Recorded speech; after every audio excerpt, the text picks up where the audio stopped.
John Alba here for FITE, joined by a man, honestly, I've known for a very long time, Carmelo Hayes.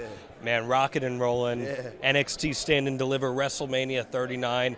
This is the big time for you, man. How does it feel to be out here in this atmosphere? It's just cool, man. It's just cool to be in the same vibe as everybody who's on main roster, Raw and SmackDown, with the same respect. I was telling somebody else, this is my very first time in LA. In fact, this is my first time in LA, main eventing in the Crypto Center for the NXT title is still kind of mind-blowing to me. But I feel like I've earned it. You know what I'm saying? And it's got to feel almost natural to you. You carry yourself with so much swagger when you're out there on television. You feel comfortable. You feel like a superstar. How natural does this feel to be here? It feels earned, like what I was just saying. But yeah, like you said, it does feel natural. I think just because, I understand the role. I kind of fell into the role in the sense of okay, this is what I need to do now. And if you're going to be a champion, you have to hold yourself to a different standard. And I'm learning to kind of meet that standard. How long did it take for you to really start to feel comfortable in the Carmelo Hayes character with Trick and being positioned in the way that you are now? So, you say Carmelo Hayes character, and you've known me for a long time. It's really me. The confidence is really what makes that character of Carmelo Hayes, and you know what I mean? And I feel like that's something that I've carried with myself for, to get to this point, and that's what got me to this point. So I think it comes down to being that confidence, and I've always had it. I think I just needed the trust to kind of be able to portray it in the way that I should. Someone who does have a lot of trust in you, and he made it very clear yesterday in his press conference, Shawn Michaels. He referenced you specifically and Braun Breaker as two talent that he looks at like his kids. How has his guidance helped shape you and get you to where you are in this main event at this show? If you think about somebody who's done it all, it's Shawn. He's experienced every high, every low. So just being under his wing, knowing that, he's made every mistake, but at the same time, he's bounced back and he's been to the mountaintop, probably higher than really anybody that you can think of that's not, that's still doing it today. It's a blessing, man. It's great to have somebody like Shawn and that he cares so much about us young talent. That's the coolest thing, man. He wants for us what he had. So it's man, I want a freaking little bit of what Shawn Michaels had. So he just wants us to have exactly what he had, and that's so selfless.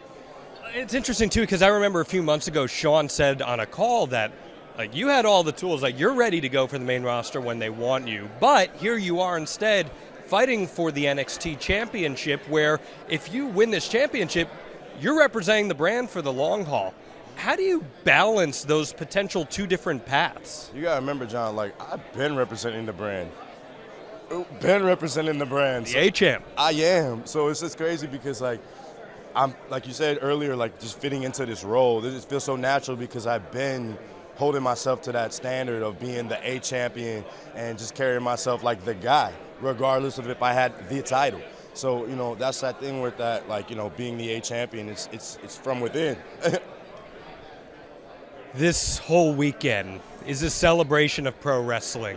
You're someone, you did the indie grind for years. Here on FITE, we are airing so many different independent wrestling events. To see the industry congregate together and come together in Los Angeles celebrating wrestling, what does that mean to you as the former Christian Casanova, the current Carmelo Hayes, the professional wrestler?